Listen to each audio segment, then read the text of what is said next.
오늘 성경 말씀은 요한일서 4장 7절에서 12절입니다. 사도 요한에게 가장 적절한 별명이 있다면 사랑의 사도라고 할 수 있습니다. 서양 사람들의 이름 가운데 어떤 이름이 제일 흔한지 통계를 내보니까 1위가 요한이고 2위는 야고보, 3위는 베드로였습니다. 요한이란 말은 본래 하나님은 은혜로우시다 라는 뜻입니다. 요한은 자신의 이름처럼 평생 하나님의 은혜를 받은 자, 하나님의 사랑을 받은 자로 살았던 사람이었습니다. 예수의 제자 중 하나, 곧 그가 사랑하시는 자가 예수의 품에 의지하여 누웠는지라. 이 말씀은 요한이 자신의 이야기를 하고 있는 것입니다.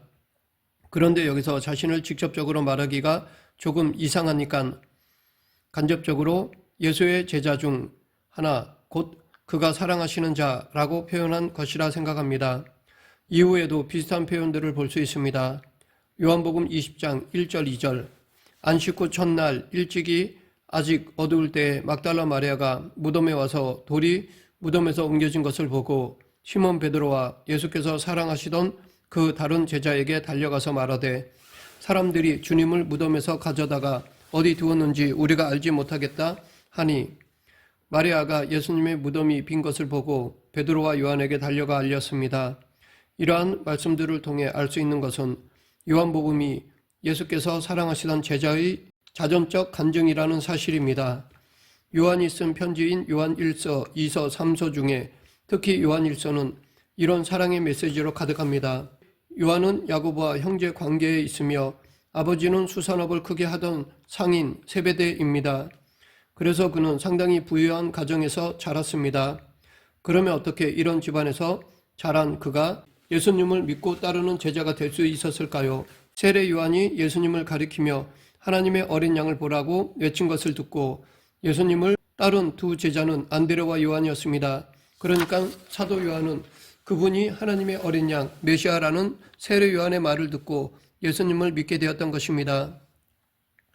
예수님이 두 제자 곧 안드레와 요한에게 제일 먼저 하신 질문은 무엇을 구하느냐였고 이 질문에 대한 그들은 랍비여 어디 계시오니까? 라고 물었습니다.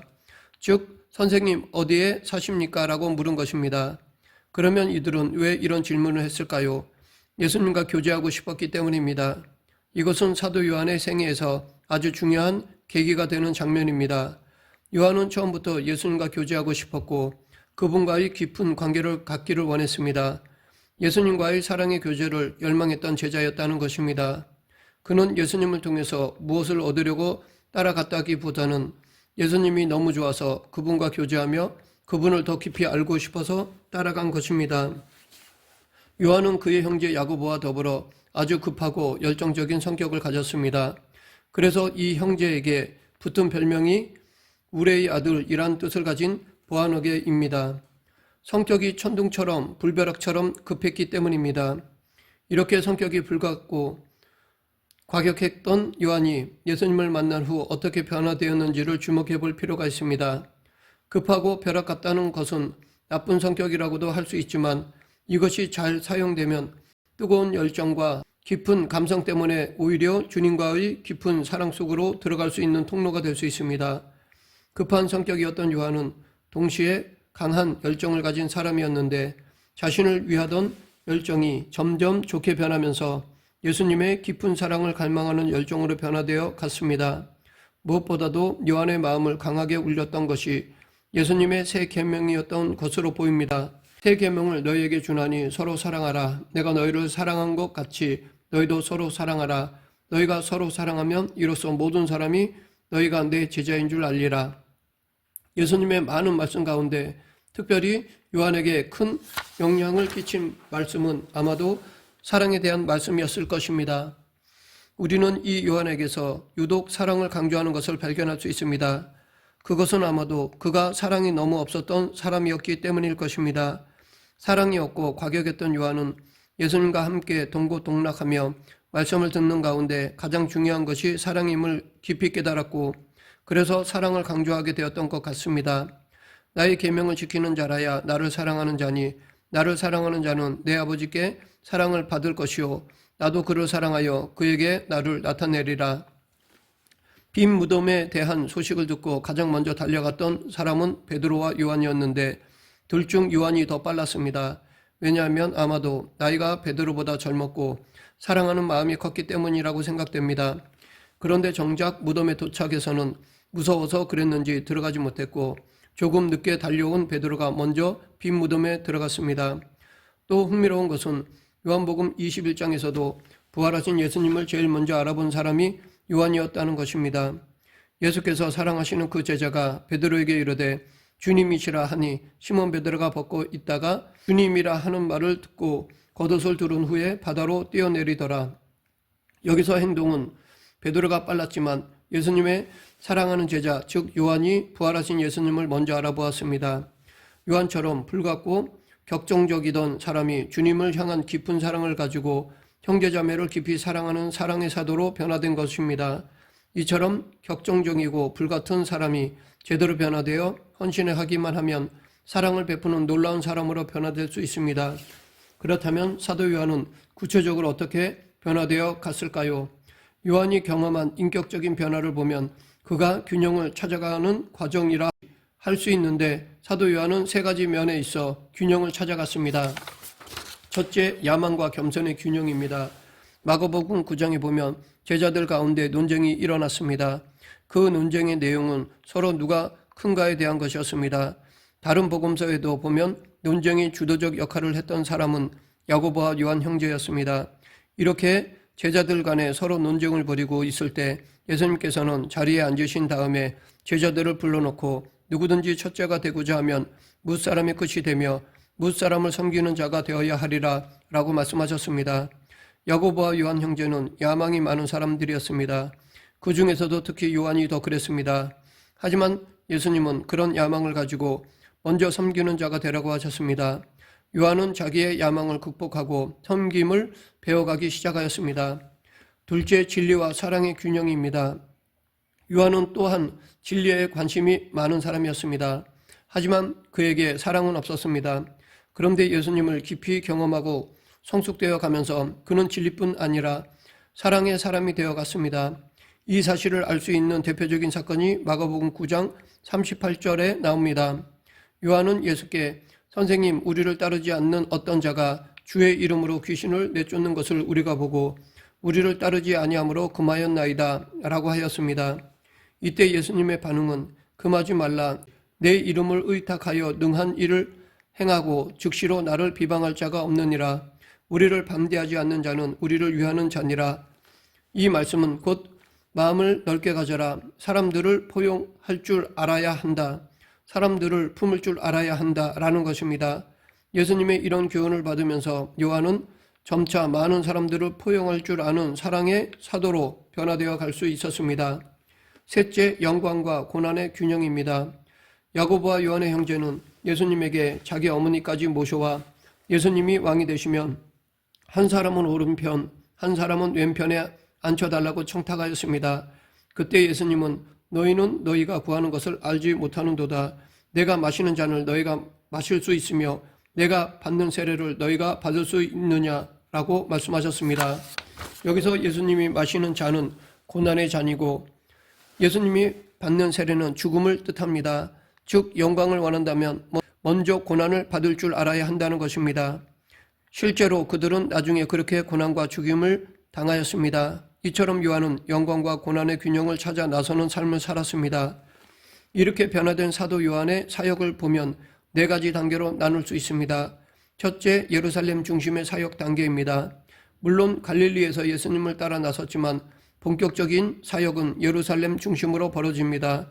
사도행전의 초기에 제일 많이 나오는 표현은 베드로와 요한입니다. 베드로는 야고보와 요한 형제와 같이 주로 다녔는데 이때 요한만 있는 것은 야고보가 그 사이 교회 전승에 의하면 스페인으로 가서 복음을 전했기 때문입니다. 그래서 요한과 같이 다니며 사역을 하였습니다. 사도행전의 후기에는 바울이 주도적인 리더로 부상하지만 초기에는 베드로와 요한이 예루살렘을 중심으로 본격적인 사역을 감당하였습니다. 둘째, 에베소 중심의 사역 단계입니다. 에베소라는 도시는 지금의 터키에 위치합니다. 지금은 폐허가 된 조그만한 도시지만 과거에는 소아시아의 중심 도시라고 불렸습니다. 에베소에는 지금도 예수님의 육신의 어머니인 마리아가 살던 집이 보존되어 있다고 합니다. 이것은 곧 사도 요한이 마리아를 모시고 살았다는 것을 의미합니다. 사도 요한이 마리아를 모신 이유는 예수님이 그에게 부탁하셨기 때문입니다. 예수님이 십자가 위에서 하신 말씀 중에 하나가 요한에게 보라 내 어머니라 였습니다. 육신의 어머니 마리아를 요한에게 부탁하셨습니다. 그러자 요한은 예수님의 육신의 어머니 마리아를 모셨습니다. 그러면 왜 예수님은 마리아를 요한에게 부탁하셨을까요? 아마도 요한이 장수를 할 것을 아셨기 때문입니다. 실제로 요한은 예수님의 제자 중에 가장 오래 살았습니다. 다른 사도들은 일찍이 순교했고 예수님의 동생들도 모두 순교하고 죽었는데 사도 요한은 그 후에도 몇십 년 더 살아 있었습니다. 다음은 사랑이 많기 때문에 잘 돌봐줄 것이라고 아셨기 때문입니다. 성경에서도 예수님이 마리아를 모실 것을 부탁하자 그때 그 제자가 자기 집에 모시니라고 말하고 있습니다. 이를 통해 사도 요한이 마리아를 어머니로 평생 모셨다는 것을 짐작할 수 있습니다. 이렇게 에베소에서 사역하다가 요한은 반모섬으로 귀향을 가게 되었습니다. 셋째, 반모섬에서의 사역 단계입니다. 요한계시록 1장 9절 나 요한은 너희 형제요 예수의 환난과 나라와 참음에 동참하는 자라 하나님의 말씀과 예수를 증언하였으므로 말미암아 반모라 하는 섬에 있었더니 반모는 현재 그리스에 속해 있고 에베소는 터키에 속해 있어 나라가 다르지만 과거에는 한 지역처럼 활동했고 두 곳이 서로 멀지 않은 곳에 위치해 있습니다. 반모섬에는 지금도 사도 요한이 기도했던 곳을 기념하는 교회와 수도원이 있다고 합니다. 그곳에서 귀향살이를 한 것입니다. 당시 로마는 도미티아누스 황제 시대였습니다. 시기적으로는 AD 95년부터 98년까지입니다. 그렇게 귀향살이를 하던 요한은 새로운 황제 트라이안이 등극하면서 자유를 얻게 되었습니다. 자유를 얻은 요한은 다시 에베소로 돌아왔습니다. 넷째, 에베소에서 사역을 마무리하는 단계입니다. 전승에 의하면 요한은 에베소에서 전도를 하다가 붙잡혀 독사굴에 던져지기도 했다고 합니다. 하지만 하나님의 은혜로 살았고 끓는 물에도 던져졌지만 하나님의 은혜로 다시 보호를 받았다고 전해지고 있습니다. 말년에는 핍박을 너무 많이 받아 몸이 상해서 들것에 뉘어져 제자들에 의해 모셔졌다고 하는데 주일날이면 간신히 버티고 앉아 매주 같은 주제로 형제 자매들아 서로 사랑하라 라는 설교를 했다고 합니다. 그 중에 하나가 오늘 본문이었을 것입니다. 사랑하는 자들아 우리가 서로 사랑하자. 사랑은 하나님께 속한 것이니 사랑하는 자마다 하나님으로부터 나서 하나님을 알고 사랑하지 아니하는 자는 하나님을 알지 못하나니 이는 하나님은 사랑이심이라. 하나님의 사랑이 우리에게 이렇게 나타난 바 되었으니 하나님이 자기의 독생자를 세상에 보내심은 그로 말미암아 우리를 살리려 하심이라. 사랑은 여기 있으니 우리가 하나님을 사랑한 것이 아니요 하나님이 우리를 사랑하사 우리 죄를 속하기 위하여 화목제물로 그 아들을 보내셨음이라. 사랑하는 자들아 하나님이 이같이 우리를 사랑하셨은즉 우리도 서로 사랑하는 것이 마땅하도다. 어느 때나 하나님을 본 사람이 없으되 만일 우리가 서로 사랑하면 하나님이 우리 안에 거하시고 그의 사랑이 우리 안에 온전히 이루어지느니라. 당시 성도들 중에는 사도 요한의 설교가 좋은 말씀이지만 똑같은 주제로 설교하는 것을 계속 듣다 보니 지겨워서 선생님 이번 주에는 새로운 설교를 해 주십시오 라고 했다고 합니다. 그러자 사도 요한은 형제자매들아 새로운 설교를 한다. 서로 사랑하라 라고 했다고 전해집니다. 그렇게 설교하던 요한은 그곳에서 하나님의 부르심을 받았습니다. 예수님의 12 제자 가운데 자연사로 죽은 사람은 딱 한 명, 사도 요한밖에 없습니다. 그는 자연사로 죽었지만 사실 다른 어떤 사도들보다도 더 많은 고난과 박해를 받은 사람이었습니다. 그러하기에 그는 살아있는 순교자라고 할 수 있습니다. 즉 사랑을 외치다가 사랑 가운데서 죽어간 사도가 요한입니다. 그는 약 AD 100년경에 죽었습니다. 정확한 나이는 알 수 없지만 분명한 것은 90대에 죽었습니다. 그때의 기준으로 하면 굉장히 장수했다고 볼 수 있습니다. 그는 평생 사랑으로 살면서 많은 교훈을 남겼고 예수님의 말씀을 전했습니다. 그가 전한 많은 말씀들을 대표하는 성경 구절을 찾는다면 아마도 요한복음 3장 16절일 것입니다. 하나님이 세상을 이처럼 사랑하사 독생자를 주셨으니 이는 그를 믿는 자마다 멸망하지 않고 영생을 얻게 하려 하심이라. 하나 더 뽑으라면 요한일서 3장 16절일 것입니다. 그가 우리를 위하여 목숨을 버리셨으니 우리가 이로써 사랑을 알고 우리도 형제들을 위하여 목숨을 버리는 것이 마땅하니라. 요한복음 3장 16절을 믿는 사람은 반드시 요한일서 3장 16절 말씀대로 살아가야 합니다. 즉 구원받고 영생을 얻은 우리는 우리의 이웃들에게 그 사랑을 베풀며 살아야 합니다. 말씀을 맺겠습니다. 사도 요한은 보아너게 즉 우레의 아들이라는 급하고 과격한 사람이었는데 예수님의 사랑으로 사랑의 사도가 되었습니다. 그는 많은 환난과 고난 속에서도 자기에게 주신 사명을 감당하며 이 땅에 예수님의 사랑을 남기고 갔습니다. 우리도 나에게 주어진 사명을 감당하며 예수님의 사랑을 전해야 할 것입니다. 예수님의 사랑을 이웃과 나누며 복음을 전하는 사도 요한과 같은 그리스도인이 되길 간절히 축원합니다. 기도하겠습니다. 사랑과 은혜가 풍성하신 하나님 아버지, 우리의 못난 성격, 기질을 예수 그리스도의 사랑으로 하나님이 쓰시기에 합당하게 바꿔지는 저희 모두가 되게 하여 주시옵소서. 예수님 이름으로 기도드립니다. 아멘.